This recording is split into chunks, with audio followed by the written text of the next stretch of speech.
So tonight, this is what we're talking about, guys. We started this thing called Living Inspired or Inspired Living. And I just want to talk about tonight living inspired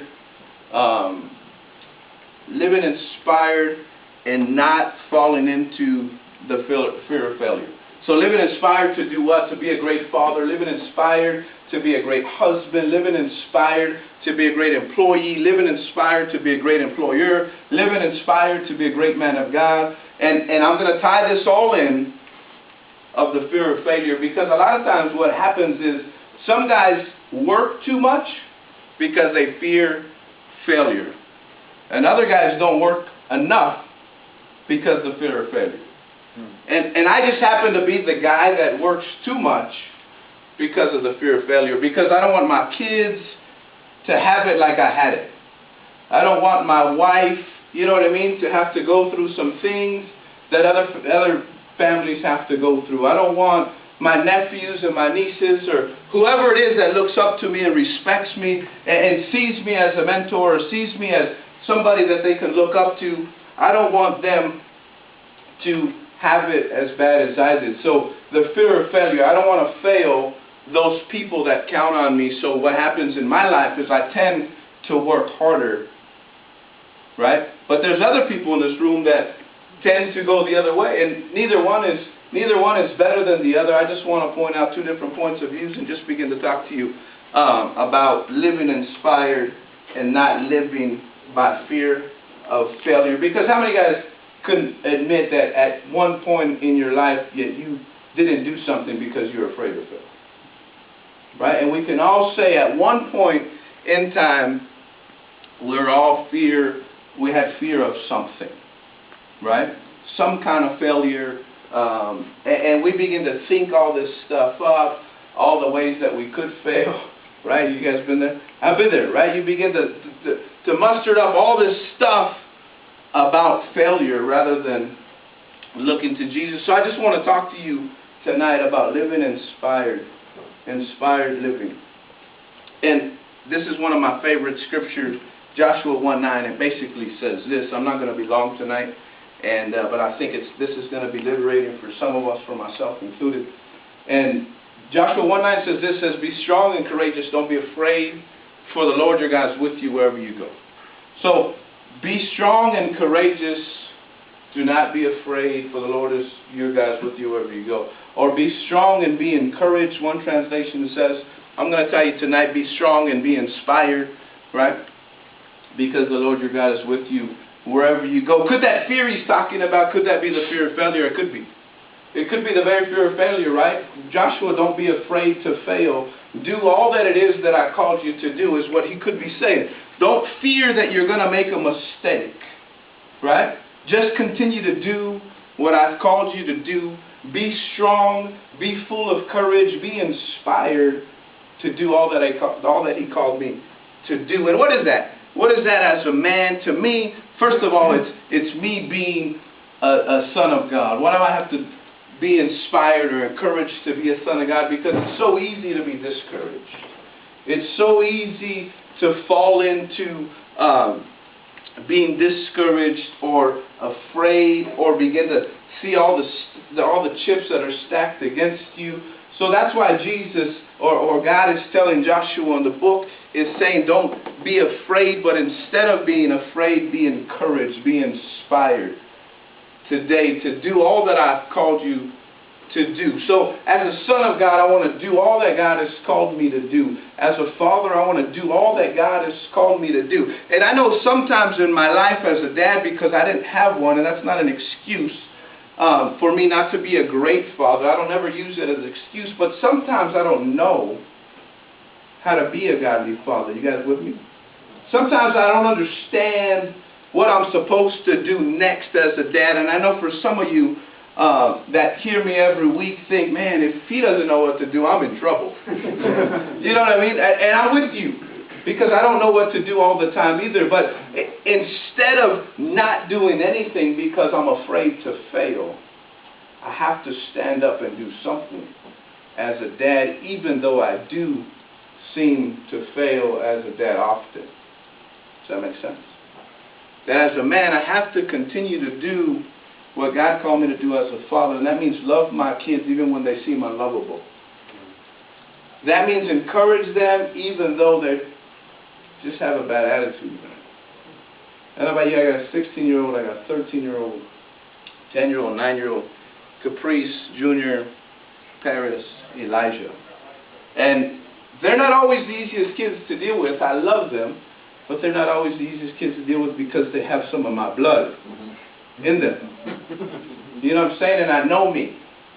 And you see the good part of me, at least hopefully you see the good part of me. And but a lot of times they don't always see the good part of me, and nor do I always see the good part of them, because when you're home, something happens. Like you get real. We throw that word real out a lot. Yeah. You want to, I was in children's ministry for years, and you want to know about the parents? Man, just start asking the kids. Like, you don't even have to dig very deep. Right? I'd be in children's ministry, kids were like, my mom and daddy were just fighting in the car right now. Right now. Pray for my mom and daddy, they're cussing at each other and everything. Oh yeah, you think I don't know. I know. I'm not in children's ministry anymore, so you guys can feel safe. When I was, I always hoped it wouldn't skew my view, right, of that person. Right after I heard this from the kids, I wouldn't look at them and kind of look away. Like, man, right? Do I have to talk to you now? You're cussing in front of your kids and everything. What's going on here? But I forgot what my train of thought was. Yeah, I made you laugh, so that works. But so because my kids have some of my blood in them and some of my wife's blood in them, sometimes it seems like they act crazy like we do, right? So I have to have a lot of grace and a lot of patience. I know as Christians we don't like to talk about that. We don't like to talk about patience. Man, if you talk about patience, bad things are going to happen. No, it just means you're going to be patient faster. Right? You ever heard that term, don't pray for patience? Just pray for patience, bro. You'll get over it quick. Yeah. You know what I mean? It's almost like what we're talking about tonight. Don't be afraid to fail. Just go for it. Right? Almost like a running back, man. You just see a little crease and go. Right? Who cares about the consequences? Just go for it. As long as it's the right thing, let me clarify that. It's got to be the right. Just want to clarify. Yeah. I just want to clarify that. I don't want you guys thinking, oh man, he just gave me the green light to do whatever I want. So, yeah, they don't want to do that. So, as a dad, what's some of the things besides just loving them, being patient with them, caring for them, teaching them, even though you don't feel like they're learning anything, even though you feel like they've checked out. And it happens all the time. Because sometimes we're, in this setting, you come to learn, you come to be taught, you come to feel God, you come, and this is an atmosphere and environment for them. And sometimes at home, you don't have that atmosphere, that environment. Why? Because you're just going about your everyday stuff. So sometimes you don't teach your kids in a sit down, say, hey, sit down, look at me. I got the pulpit right here. You see that? Look at me. Here we go. Focus on me. Sometimes it's hard to teach that way. Why? Now you have to teach out of just life skills and life lessons. But a lot of times, I don't know about your kids. A lot of times they seem like they just check out. Like they're like, when I talk about Xbox and whatever else that my kids do, right? My daughter talking about One Direction, talking like One Direction. It's just, but teach anyways. Even though it seems like they don't understand. Continue to teach. Even though you think you're failing at teaching them, continue to teach. Because this is what I know. Even though it looks like my kids check out, they live by what you say. That's right. And they live by what you do. Because my daughter, I'm just going to tell her right now in front of everybody. My 16-year-old in front of me doesn't really act like she gets it. But away from me, she gets it because she does to the T what I say. But in front of me, for whatever reason, she doesn't show that. You know what I mean? She doesn't show that. I just don't get it, but that's the way it works. Right? So continue to teach. Continue to be patient. Continue to love. I know it's a simple word, but be inspired to be a great dad. And sometimes it's the little things, man. It's not the big, grandiose vacations that your kids are going to remember. It's the everyday stuff. It's the fact that you're home every day. It's the fact that you tuck them in at night. It's the fact that you talk to them with love and respect, even though sometimes they don't deserve it.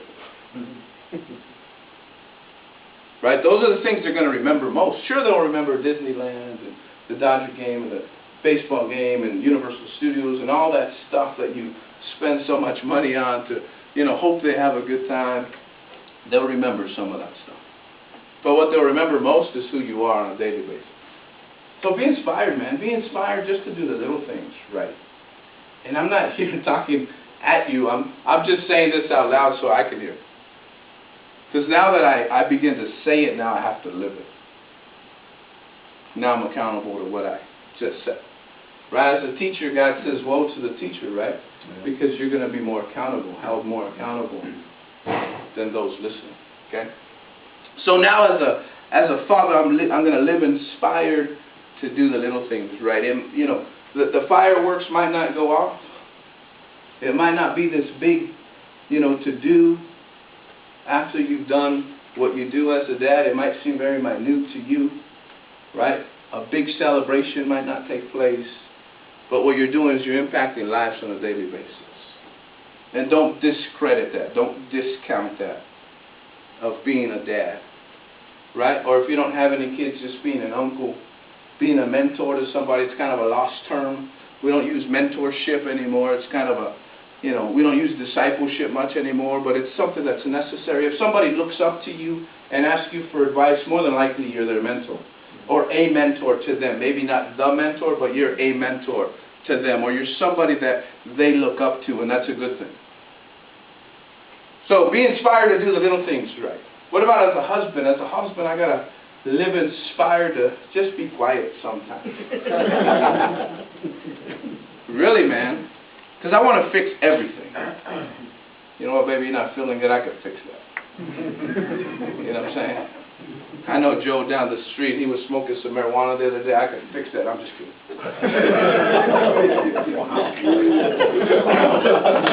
Man, they're like, man, I'm liking this group already.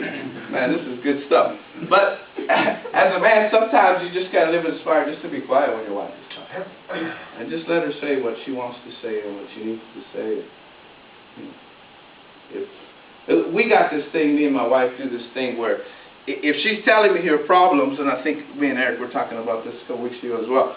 If she's telling me her problems, I just say, hey, do you want some input, or you want me just to listen? You know what I mean? Because I'm obedient. If you want some input, I'm all over. But if you want me just to listen, I can listen as well.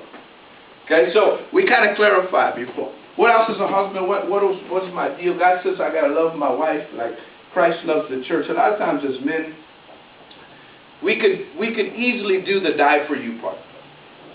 Because Christ died for the church. We could easily take a bullet for the wife, for my kids. I can easily do that. That's the easy part. But the hard part is, will I lay down my life for her? More than just dying for her, will I die to myself for her? You know what I mean? Because a lot of us said, I'll take a bullet, but won't listen. Right? A lot of us will say, I'll die for you, but won't take out the garbage. You know what I'm saying? I'll die for you, but you know what? North Carolina's on tonight, baby. I can't do that. Eric's in North Carolina by now. I'll still do it. Right? I'll die for you, baby, but don't ask me to do that right. So we got the die for you part there. We just don't have the rest of it. Right? And I'm not beating you up. I'm just pointing some things out. We got to live inspired to be these things. And it's very simple. Very simple. I think the Word of God is very simply put, but much harder to walk out. Right? Very simple. I listen to my wife. I do what she asks me to do. Right? How else do I need to live inspired as a husband? Is that if Christ laid down His life for us as His bride, so am I to do for my wife. By doing what, man? By dying to myself. By dying to myself. Listen, it's not good enough that you just don't go to the bar. I'm here, right? I made it home today. That's not good enough, man. Right? Live inspired not to go to the bar if that's your deal. Then get there. You know what I mean? Then one step at a time and get home. Okay?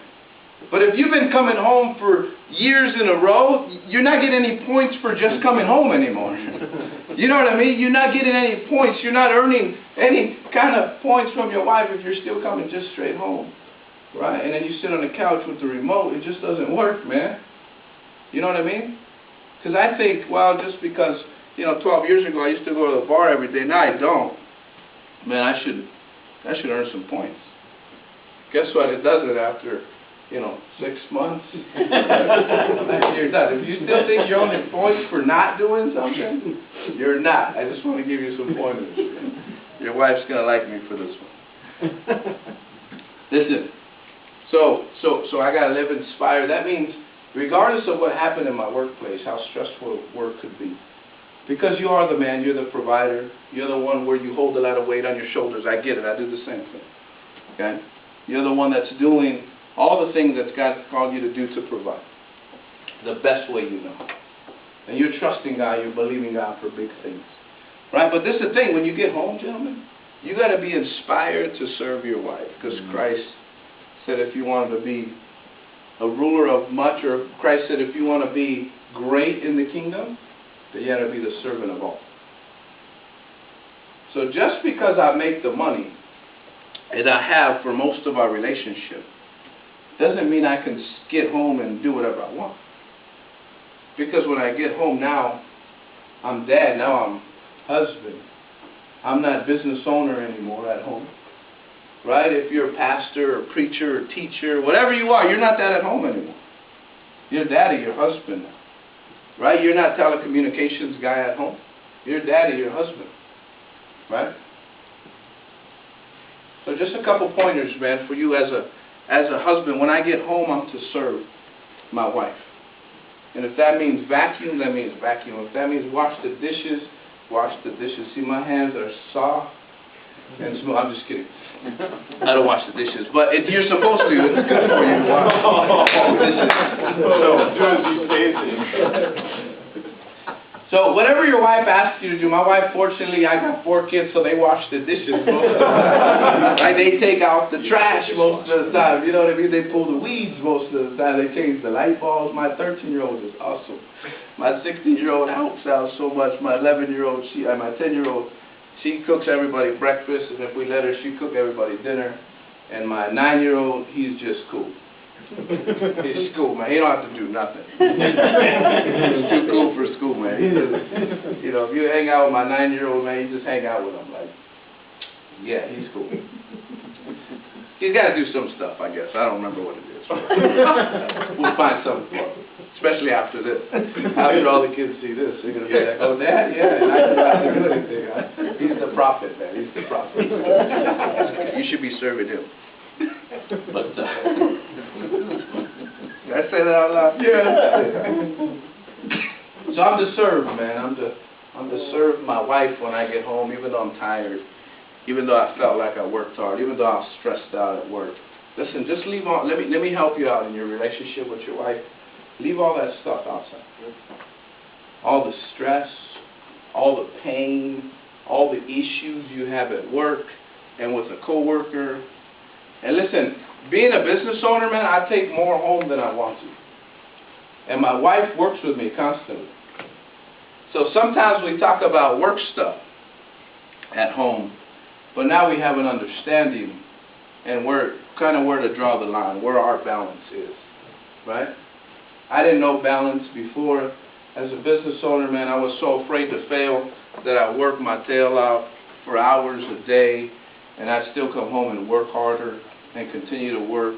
But now I've realized that in order to have a success in my family, that I needed to separate work from home.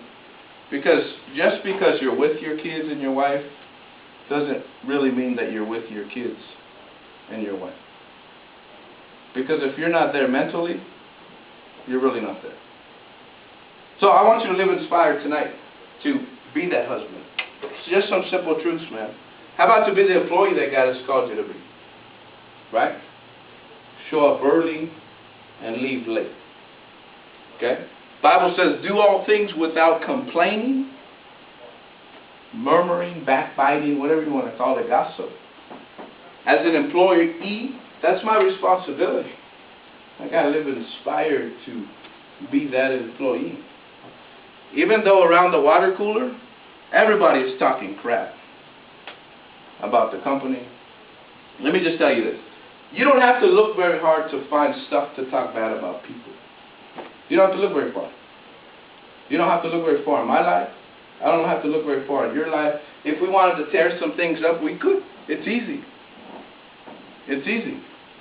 But as an employee, and I don't just say this as an employer, but I'm an employee as well because I have customers. I have people I deal with on a daily basis that I do stuff for that I really don't want to do stuff for. But I do it with a smile on my face. Because why? Because I know it's the right thing to do. So as an employee, I can't. As an employer, I can't. I can't just talk bad about people just because I feel like it. I can't talk bad about the boss just because. Does your boss have flaws? Absolutely. Could you do things better? Absolutely. Is there a better way to present your idea? Absolutely. Because an employee you're talking crap to has no control, no power to implement anything. Right? And if you feel like you're just getting it out, find somebody else to get that stuff out to or with or whatever, right? Find somebody you can have a confidant, somebody that you could just talk to. Maybe it's a mentor, maybe it's a friend, somebody you look up to, but somebody outside your workplace, man, so it doesn't seem like you're just bashing your workplace. Because the Bible says I need to work as unto the Lord. Mm-hmm. So I got to be inspired to work as unto the Lord. You might not see it that way, but you need to begin to see it that way. Because everything you do, I don't care what you're doing, everything we do is unto the Lord. So everything I do every day as an employee, as an employer, is unto the Lord. So if I'm talking crap about somebody, guess what? I'm not doing what He's called me to do, man. Right? Because it's easy to find flaws in people. I don't have to look very hard. It's not hard. I can find flaws in a lot of things very quick. And very quickly. So live inspired. What else are we talking about tonight? Just to live inspired. And I just want to end with this. Is that the fear of failure. I wanted to talk about those things, but the fear of failure is this, man. I believe God tonight, or maybe for weeks past, has been calling us to do something bigger than what we're already doing. Right? And because of fear, and not just fear itself, but fear of failing. Fear of failure has stopped us from doing what God has called us to do. Whether that's a new business, and I say that because to me this is something about just getting out there and just trusting God to do whatever it is, and God's going to provide. If it's a new ministry, if it's a group, if God has called you to do, some kind of teaching, if God has called you to do some kind of meeting, if God has called you to pull your family together and have a family meeting. I remember back in the day, man, when I just got saved, I called this family meeting that I would prepare for all week, and people would come over and we'd have dinner, and I would teach a lesson. And I didn't know how to teach. I didn't know what to teach. I just began to teach. And God had just called me to do something, so I just began to do it. And that's one thing about me, man. God really doesn't give me the plan up front. You know what I mean? I'm grateful I just learn on the fly. Right? You might call it, lack of planning. I call it learn on the fly. Right? You might call it unorganized. I call it learn on the fly. Because, and the good quality about that is that God doesn't have to tell me everything before I begin to do it. But for some of us that have to plan and have to know the plan and have to be organized and all this stuff, I'm not saying it's a bad thing, because we need you. But sometimes do you look too far into the thing before you begin to do the thing? Because a plan looks great on paper. But until you begin to go, sometimes the plan changes. So sometimes we spend too much time planning and not enough time just going. Because if God has called me to do whatever it is He's called me to do, and for some of us, it's, like I said, it could be ministry, it could be anything. That God is just really just saying, just be inspired to do it, man. Just be inspired to dream. Be inspired to do big things. Be inspired to do all that He's called you to do. You might think you're stuck in a spot now. Listen, God is doing big things in your life and wants to do big things in your life. So be inspired to do big things. Be inspired to dream again. Be inspired if you're single. Be inspired to be married. Okay? It's great. It's good. It's real good. And we got to talk about sex at least once in men's group. I'm just saying. We just got to do it. And it's good. Right? The conversation is good too. Don't get me wrong. Don't get me wrong. Conversation is good. And it's good for my wife to be my best friend. Okay? But sex is good as well. It's a reward, man. And there's nothing wrong with that. Okay? There's nothing wrong with that at all.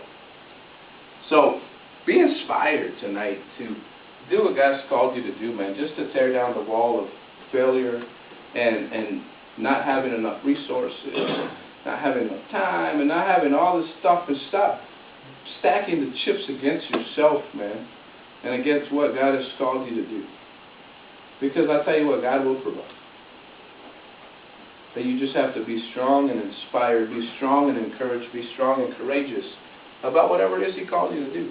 Even though you don't have the plan, even though it's not written down. I know a lot of people say, well, if you don't plan, you plan to fail. And sometimes that's true, but other times it's not. I didn't plan to be here as a business owner. I just said, God, I'll do it. If you want me to start a business, I'll do it. And I'm here. 7 years later, in the worst economy we've ever seen. I'm not bragging on myself. All I'm saying is God said do it, and I did it. And here I am, employed 7 people, right? I've done thousands and thousands of dollars worth of work, and I've employed hundreds of people in 7 years. Not because it was my plan. It wasn't my plan. It was His plan. All I did was just say yes. All I did was get inspired, because you have to be inspired, because when you're up, it's easy to be inspired. It's when you're down when it's hard to be inspired. Anybody can be inspired when you're up, when good things are happening, when money is rolling in business. It's easy to be inspired, but it's when you don't have any money and the bill collector is calling, that's when it's hard to be inspired. So with that, I just want to begin to pray. I'm done. I just want to begin to